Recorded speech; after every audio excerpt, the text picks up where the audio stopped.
प्रधानमंत्री नरेंद्र मोदी ने कहा है कि भारत आत्मनिर्भरता की दिशा ਵੱਲ तेजी ਨਾਲ ਵਧ ਰਿਹਾ है। कोविड टीकाकरण तहत भारत ने हुण तक 30 करोड़ 16 ਲੱਖ ਤੋਂ ਵੱਧ टीका लगा के एक नवा मील पत्थर स्थापित किया। केंद्रीय सेहत मंत्रालय ने बेघरे लोगों को कोविड टीकाकरण मुहिम विचों बाहर रखे जाने दी रिपोर्टों को सिरों खारिज किया। भारत ने अप्रैल 2021 दौरान पिछले साल के मुकाबले 38% वधेरे FDI को आकर्षित किया है। बरतानिया हाईकोर्ट ने भारत को हवालगी रोकण संबंधी नीरव मोदी वालों की गई अपील को किया रद्द। ते हुण खबरां विस्तार नाल। प्रधानमंत्री नरेंद्र मोदी ने कहा है कि भारत आत्मनिर्भरता दिशा ਵੱਲ तेजी ਨਾਲ ਵਧ ਰਿਹਾ है। देश के रिवायती खिडौणों उद्योग को उत्साहित करने के मंतव नाल टॉयकैथन 2021 दौरान भागीदारों वर्चुअल माध्यम राਹੀਂ संबोधन करदे प्रधानमंत्री ने कहा कि विश्व के खिडौना बाजार में देश की हिस्सेदारी को ਵਧਾਉਣਾ इस प्रोग्राम का मुख मकसद है। उन्होंने दस्सिया कि भारत की खिडौना सनत तकरीबन $1.5 अरब की है, जिसनों होर अगे ਵਧਾਇਆ जाना चाहिए है।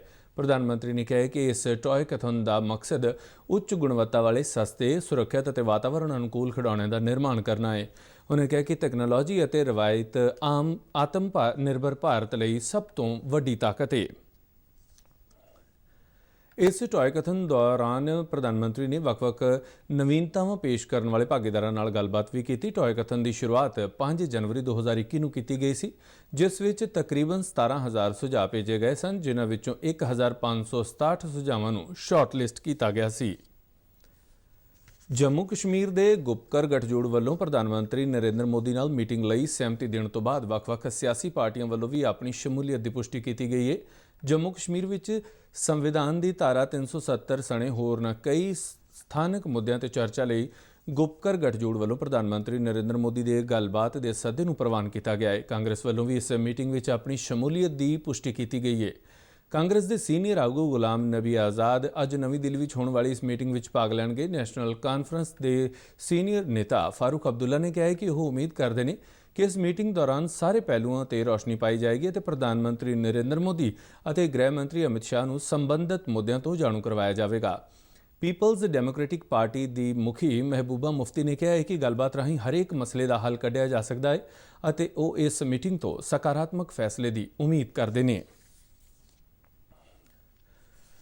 भारत ने कोविड टीकाकरण तहत हुण तक 30 करोड़ 16 ਲੱਖ ਤੋਂ ਵੱਧ टीके लगा के एक नवा मील पत्थर स्थापित किया है। सेहत मंत्रालय वालों दी गई जानकारी मुताबक बीते 24 घंटिया में 64,99,000 लाभार्थियों को वैक्सीन लगाई गई, जिस विचों 58,500 तो वध लोगों को वैक्सीन की पहली खुराक लई, जबकि 6,37,000 लाभार्थियों ने वैक्सीन की दूजी खुराक तहत टीका लगाया गया। देश भर में 24 करोड़ 82 ਲੱਖ तो वध लोगों को वैक्सीन की पहली खुराक दी जा चुकी है तो 5 करोड़ 34 ਲੱਖ तो वध लाभार्थी दूजी खुराक हासिल कर चुके हैं। पंजाब में हुण तक 65,64,000 तो वध टीके लगाए जा चुके हैं, जिन्हां विचों 56,73,000 तो वध लोगों को वैक्सीन की पहली खुराक दी गई है, जबकि 8,90,000 तो वध लोग दूजा टीका लगा चुके हैं।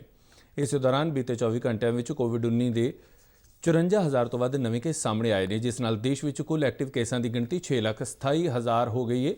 बीते दिन 68,885 मरीज सेहतयाब होए और हुण तक सेहतयाब होने वाले मरीजों की गिणती 2,90,63,000 तो वध हो गई है। महामारी तो सेहतयाब होने की दर 96.61% हो गई है। केंद्रीय सेहत मंत्रालय ने बेघरे लोगों को कोविड टीकाकरण मुहिम विचों बाहर रखे जाने दी रिपोर्टों को सिरे तो खारिज किया है। सेहत मंत्रालय वालों जारी बयान मुताबक अजिहियां रिपोर्टां बेबुनियाद और तथ्यों तो रहत ने। मंत्रालय ने स्पष्ट किया है कि कोविड टीकाकरण लिए लाभार्थियों को मोबाइल फोन होना लाजमी नहीं है और नाल ही किसी पक्के पते का सबूत टीकाकरण करवाने की जरूरी शर्त भी नहीं है। मंत्रालय मुताबक हरेक लाभार्थी ने कोविन प्लेटफॉर्म पर ऑनलाइन प्री रजिस्ट्रेशन करवानी लाजमी नहीं है। कोविड टीकाकरण लिए लाभार्थी आधार, वोटर ID कार्ड, फोटो समेत राशन कार्ड, दिव्यांगता शनाख्ती कार्ड सने कुल 9 दस्तावेज़ों की वरतों शनाख्त लई कर सकते हैं। मंत्रालय ने बयान में कहा है कि जिन्हों लोगों को इंटरनेट या स्मार्टफोन की सुविधा नहीं है, वो टीकाकरण केंद्र विखे जाके बिल्कुल मुफ्त रजिस्ट्रेशन करवा सकते हैं और सारे सरकारी टीकाकरण केंद्रों में वैक्सीन उपलब्ध है।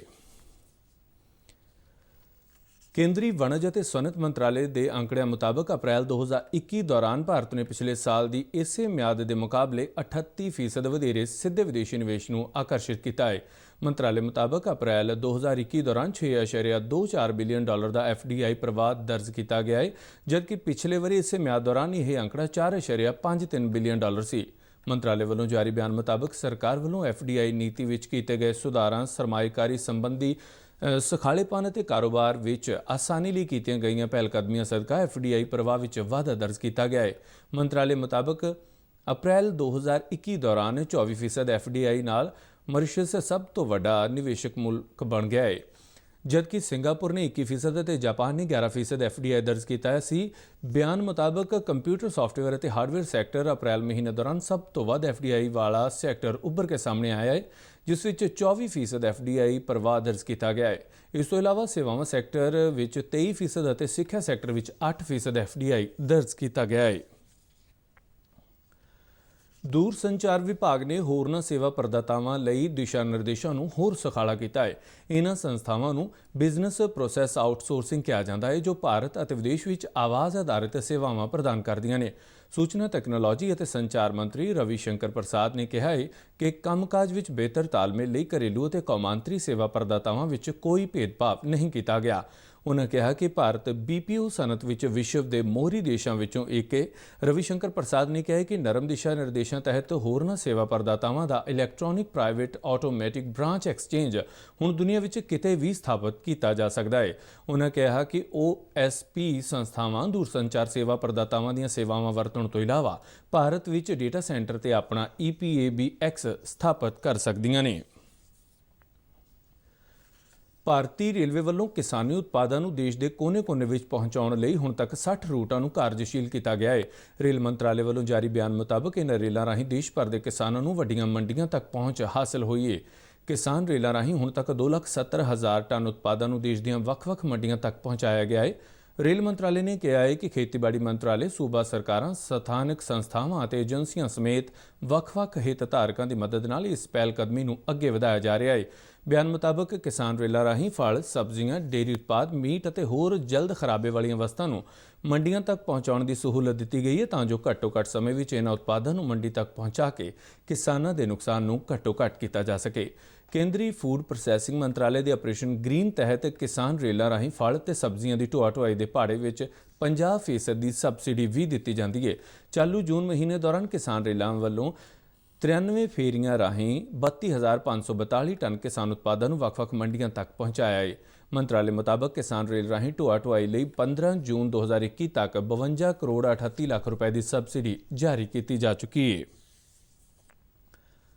ਬਰਤਾਨੀਆ ਦੀ ਹਾਈ ਕੋਰਟ ਨੇ ਭਾਰਤ ਨੂੰ ਹਵਾਲਗੀ ਰੋਕਣ ਸੰਬੰਧੀ ਨੀਰਵ ਮੋਦੀ ਵੱਲੋਂ ਕੀਤੀ ਗਈ ਅਪੀਲ ਨੂੰ ਖਾਰਜ ਕਰ ਦਿੱਤਾ ਹੈ। ਫਰਵਰੀ ਮਹੀਨੇ ਦੌਰਾਨ ਵੈਸਟਮਿਨਿਸਟਰ ਮੈਜਿਸਟ੍ਰੇਟ ਕੋਰਟ ਵੱਲੋਂ ਨੀਰਵ ਮੋਦੀ ਨੂੰ ਭਾਰਤ ਵਿੱਚ ਪੰਜਾਬ ਨੈਸ਼ਨਲ ਬੈਂਕ ਨਾਲ ਧੋਖਾਧੜੀ ਅਤੇ ਮਨੀ ਲਾਂਡਰਿੰਗ ਦੇ ਮਾਮਲੇ ਵਿੱਚ ਦੋਸ਼ੀ ਪਾਇਆ ਗਿਆ ਸੀ। ਬਰਤਾਨੀਆ ਦੀ ਗ੍ਰਹਿ ਮੰਤਰੀ ਪ੍ਰੀਤੀ ਪਟੇਲ ਵੱਲੋਂ ਅਪ੍ਰੈਲ ਮਹੀਨੇ ਵਿੱਚ ਨੀਰਵ ਮੋਦੀ ਦੀ ਭਾਰਤ ਨੂੰ ਹਵਾਲਗੀ ਦੀ ਮਨਜ਼ੂਰੀ ਦਿੱਤੀ ਗਈ ਸੀ। ਬਰਤਾਨਵੀ ਗ੍ਰਹਿ ਮੰਤਰੀ ਵੱਲੋਂ ਦਿੱਤੀ ਗਈ ਇਸ ਮਨਜ਼ੂਰੀ ਦੇ ਖਿਲਾਫ ਨੀਰਵ ਮੋਦੀ ਵੱਲੋਂ ਬਰਤਾਨੀਆ ਹਾਈ ਕੋਰਟ ਵਿੱਚ ਅਪੀਲ ਦਾਇਰ ਕੀਤੀ ਗਈ ਸੀ। ਜੰਮੂ ਕਸ਼ਮੀਰ ਦੇ ਸ਼ੋਪੀਆਂ ਜ਼ਿਲ੍ਹੇ ਵਿੱਚ ਸੁਰੱਖਿਆ ਬਲਾਂ ਨਾਲ ਹੋਏ ਮੁਕਾਬਲੇ ਦੌਰਾਨ ਇੱਕ ਅੱਤਵਾਦੀ ਮਾਰਿਆ ਗਿਆ। ਪੁਲਿਸ ਸੂਤਰਾਂ ਵੱਲੋਂ ਦਿੱਤੀ ਗਈ ਜਾਣਕਾਰੀ ਮੁਤਾਬਕ ਸ਼ੋਪੀਆਂ ਜ਼ਿਲ੍ਹੇ ਦੇ ਸ਼ੀਰਮਲ ਖੇਤਰ ਵਿੱਚ ਫੌਜ, CRPF ਅਤੇ ਪੁਲਿਸ ਵੱਲੋਂ ਸਾਂਝੇ ਤੌਰ ਤੇ ਆਪਰੇਸ਼ਨ ਚਲਾਇਆ ਜਾ ਰਿਹਾ ਸੀ, ਜਿਸ ਦੌਰਾਨ ਅੱਤਵਾਦੀਆਂ ਨੇ ਸੁਰੱਖਿਆ ਬਲਾਂ ਨੂੰ ਨਿਸ਼ਾਨਾ ਬਣਾ ਕੇ ਗੋਲੀਬਾਰੀ ਸ਼ੁਰੂ ਕਰ ਦਿੱਤੀ। ਕੱਲ੍ਹ ਦੇਰ ਸ਼ਾਮ ਤੱਕ ਚੱਲੇ ਇਸ ਮੁਕਾਬਲੇ ਦੌਰਾਨ ਇੱਕ ਅੱਤਵਾਦੀ ਮਾਰਿਆ ਗਿਆ, ਜਦਕਿ ਉਸ ਦੇ ਕੁਝ ਸਾਥੀ ਹਨੇਰੇ ਦਾ ਸਹਾਰਾ ਲੈ ਕੇ ਭੱਜਣ ਵਿੱਚ ਕਾਮਯਾਬ ਰਹੇ। ਸੁਰੱਖਿਆ ਬਲਾਂ ਨੇ ਇਲਾਕੇ ਨੂੰ ਚਾਰੇ ਪਾਸਿਓਂ ਘੇਰ ਕੇ ਤਲਾਸ਼ੀ ਮੁਹਿੰਮ ਸ਼ੁਰੂ ਕਰ ਦਿੱਤੀ ਹੈ। ਭਾਰਤੀ ਓਲੰਪਿਕ ਐਸੋਸੀਏਸ਼ਨ ਨੇ ਟੋਕੀਓ ਓਲੰਪਿਕਸ ਲਈ ਭਾਰਤੀ ਟੀਮ ਦੇ ਉਤਸ਼ਾਹ ਨੂੰ ਵਧਾਉਣ ਲਈ ਇੱਕ ਗੀਤ ਜਾਰੀ ਕੀਤਾ ਹੈ। ਨਵੀਂ ਦਿੱਲੀ ਦੇ ਜਵਾਹਰ ਲਾਲ ਨਹਿਰੂ ਸਟੇਡੀਅਮ ਵਿਖੇ ਕਰਵਾਏ ਗਏ ਇੱਕ ਸਮਾਗਮ ਦੌਰਾਨ ਕੇਂਦਰੀ ਖੇਡ ਮੰਤਰੀ ਕਿਰਨ ਰਿਜਿਜੂ ਨੇ ਰਸਮੀ ਤੌਰ ਤੇ ਇਹ ਗੀਤ ਜਾਰੀ ਕੀਤਾ। ਇਸ ਗੀਤ ਨੂੰ ਬਾਲੀਵੁੱਡ ਦੇ ਪ੍ਰਸਿੱਧ ਗਾਇਕ ਮੋਹਿਤ ਚੌਹਾਨ ਵੱਲੋਂ ਗਾਇਆ ਗਿਆ ਹੈ ਤੇ ਸ਼੍ਰੀਮਤੀ ਪ੍ਰਾਰਥਨਾ ਗਹਿਲੋਤੇ ਨੇ ਇਸ ਗੀਤ ਨੂੰ ਸ਼ਬਦ ਦਿੱਤੇ ਨੇ। ਇਸ ਮੌਕੇ ਸਮਾਗਮ ਨੂੰ ਸੰਬੋਧਨ ਕਰਦਿਆਂ ਖੇਡ ਮੰਤਰੀ ਕਿਰਨ ਰਿਜਿਜੂ ਨੇ ਕਿਹਾ ਹੈ ਕਿ ਪ੍ਰਧਾਨ ਮੰਤਰੀ ਨਰਿੰਦਰ ਮੋਦੀ ਦੇ ਦ੍ਰਿਸ਼ਟੀਕੋਣ ਮੁਤਾਬਕ ਟੋਕੀਓ ਓਲੰਪਿਕਸ ਵਿੱਚ ਭਾਰਤੀ ਖਿਡਾਰੀਆਂ ਦੀ ਹੌਸਲਾ ਅਫਜ਼ਾਈ ਲਈ ਸਮੁੱਚੇ ਰਾਸ਼ਟਰ ਨੂੰ ਇਕਜੁੱਟ ਹੋਣਾ ਚਾਹੀਦਾ ਹੈ। उन्होंने कहा कि जारी किया गया यह गीत इस दिशा वाल एक कदम है।